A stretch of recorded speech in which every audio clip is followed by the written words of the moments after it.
Welcome to inspire and lead.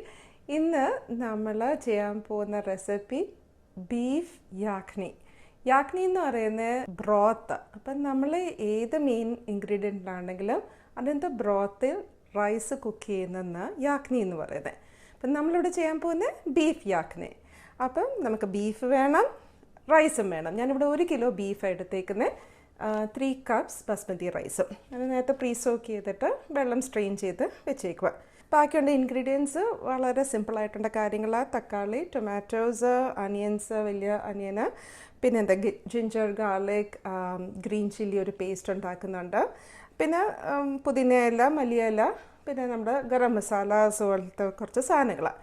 അപ്പോൾ ഞാൻ ഓരോന്നും ഇൻട്രൊഡ്യൂസ് ചെയ്യാം എന്തൊക്കെയാണ് ചെയ്യാൻ പോകുന്നതെന്ന്. അപ്പോൾ സ്റ്റാർട്ട് ചെയ്യാം. ഒരു ചൂടായ പാനിൽ നമുക്ക് ഓയിൽ ഒഴിച്ചു കൊടുക്കാം. ഞാനിവിടെ യൂസ് ചെയ്യുന്നത് വെജിറ്റബിൾ ഓയിലാണ്.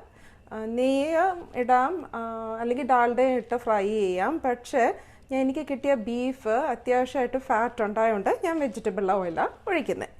അപ്പോൾ ഇതൊരു 6 to 7 tablespoons നമ്മളിവിടെ ഒഴിക്കുന്നുണ്ട് വെജിറ്റബിൾ ഓയിൽ. നല്ലോണം ചൂടാകട്ടെ.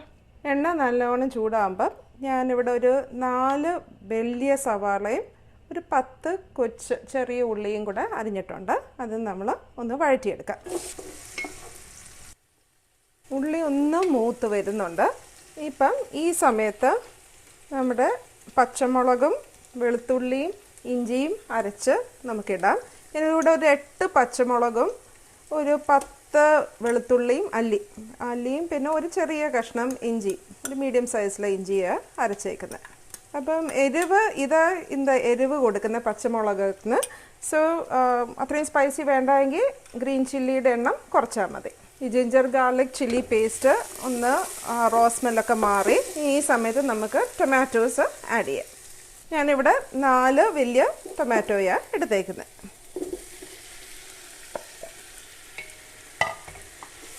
ഈ സമയത്ത് ഇച്ചിരി ഉപ്പും കൂടെ ആഡ് ചെയ്ത് കൊടുക്കാം. തക്കാളി ഒന്ന് ഉടഞ്ഞു വരുന്ന സമയത്ത് നമ്മുടെ പുതിനയില ഒരു ബഞ്ച്, പിന്നെ മല്ലിയില ഒരു ബഞ്ച് ഇട്ടൊന്ന് വഴറ്റിയെടുക്കാം. ഇനി നമ്മുടെ സ്പൈസസ് ഇടാൻ തുടങ്ങാം.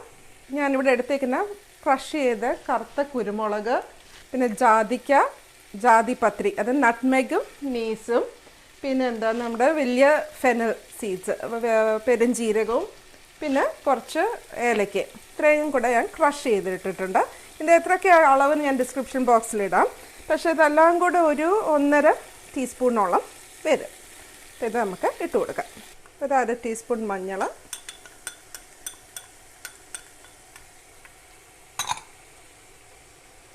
3 ടേബിൾ സ്പൂൺ മല്ലിപ്പൊടി,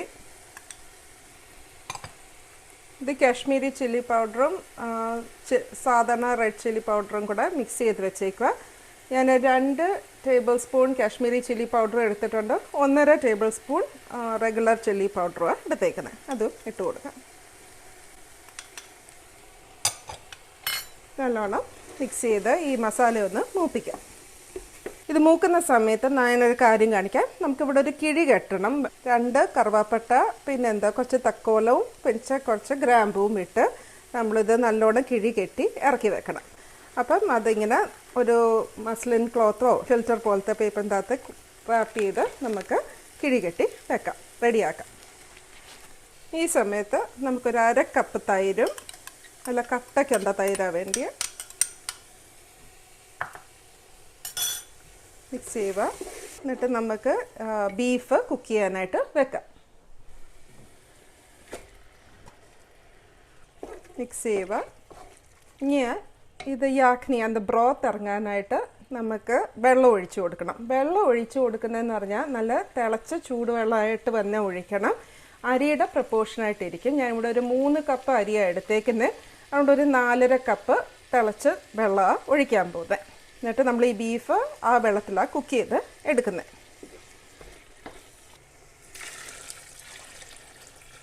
അപ്പോൾ അടച്ചു വെക്കുന്നുണ്ട്. ഞാനൊരു 1/2 ടീസ്പൂൺ നാരങ്ങയും ഇടുന്നുണ്ട്. ഇതിൻ്റെ കൂടെ നമ്മൾ സ്പൈസസ് എടുത്ത് വെച്ച് ഒരു കിഴി കെട്ടി ഇതിൻ്റെ അകത്തോട്ട് ഇറക്കി വെക്കും.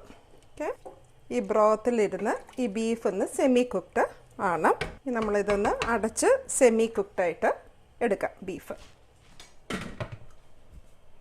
ഓക്കെ, ഇപ്പോൾ ഒരു 30 മിനിറ്റ്സോളം ഞാൻ ബീഫ് കുക്ക് ചെയ്യാൻ വെച്ചിട്ടുണ്ട്. നമുക്കൊന്ന് തുറന്നു നോക്കാം. ബീഫ് ഓൾമോസ്റ്റ് കുക്ക്ഡായി, പക്ഷെ കംപ്ലീറ്റ് ആയിട്ട് കുക്കായില്ല. കുറച്ചും കൂടെ കുക്ക് ചെയ്യണം, ഒരു 10-15 മിനിറ്റ്സും കൂടെ കുക്ക് ചെയ്യാനുണ്ട്. അപ്പോൾ ഓരോ കിട്ടുന്ന ബീഫിൻ്റെ അനുസരിച്ചിരിക്കും ഇതിൻ്റെ കുക്കിംഗ് ടൈം. അപ്പം ഞാൻ ഈ സ്റ്റേജിൽ റൈസ് ഇടാൻ പോവാം. അപ്പം ഞാനിവിടെ 3 കപ്പ് അരി എടുത്ത് പ്രീസോക്ക് ചെയ്ത് 30 മിനിറ്റ്സ് പ്രീസോക്ക് ചെയ്ത് പിന്നെ നല്ലോണം സ്ട്രെയിൻ ചെയ്ത് വെള്ളം എല്ലാം സ്ട്രെയിൻ ചെയ്ത് വെച്ചേക്കുന്ന റൈസ് ഇത് 3 കപ്സ്.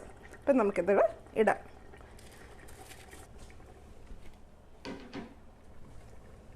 ഒന്ന് ഇളക്കി, നമ്മുടെ കിഴി ഇവിടെ ഉണ്ട് കേട്ടോ, നമ്മൾ അവസാനം അത് കളയത്തുള്ളൂ. അതെടുത്ത് അങ്ങ് മാറ്റും ലാസ്റ്റിൽ. എന്താ എസൻസ് എല്ലാം ഇതിൻ്റെ അകത്തോട്ട് ഡ്രെയിൻ ചെയ്ത് വരുന്നവരെയും അതവിടെ കിടക്കും. ഇതാ ഈ യാഖ്നി, അതായത് ഈ റൈസ് ഈ ബീഫിൻ്റെ ബ്രോത്തിൻ്റെ അകത്തിട്ട് കുക്ക് ചെയ്യാൻ പോവാം നമ്മൾ. അപ്പം നമ്മൾ അടച്ചു വെച്ച് ഈ റൈസ് കുക്കാവുന്നവരെ നമുക്കിത് സ്റ്റീം ചെയ്ത് എടുക്കാം. ഇപ്പോൾ ഒരു 15 മിനിറ്റ്സ് ആയിട്ടുണ്ട് നമ്മൾ റൈസ് കുക്ക് ചെയ്യാൻ വെച്ചിട്ട്. അപ്പം നമുക്കൊന്ന് തുറന്നു നോക്കാം. നല്ലോണം ഇത് കുക്കായി വന്നിട്ടുണ്ട്. ബീഫെല്ലാം നല്ലോണം ഫ്ലേവർ ചെയ്ത് കുക്ക് ചെയ്ത് വന്നിട്ടുണ്ട്. നമ്മൾ ഇനി ഇത് ഗാർണിഷ് ചെയ്തിട്ട് ഇത് പ്ലേറ്റ് ചെയ്യും. അതുകൊണ്ട് ഇതാ നമ്മുടെ കിഴി, അത് നമ്മളെടുത്ത് കളയണം. ഓക്കെ, അതുകൊണ്ട് ഞാനത് എടുത്തങ്ങ് മാറ്റുക. അപ്പം ഞാൻ ഓഫ് ചെയ്യുക. എന്ത് നല്ല സ്മെല്ലാണ്, നല്ലൊരു അറോമയാണ് വരുന്നത്.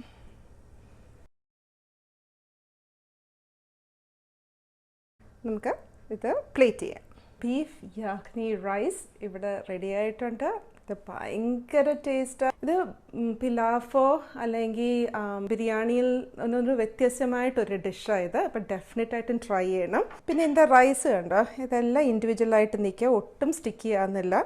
ബീഫാണെങ്കിലും വളരെ കുക്ക്ഡായിട്ട് വന്നിട്ടുണ്ട്, പക്ഷെ സോഫ്റ്റ് ജ്യൂസി ആയിട്ട് തന്നെ ഇരിപ്പുണ്ട്.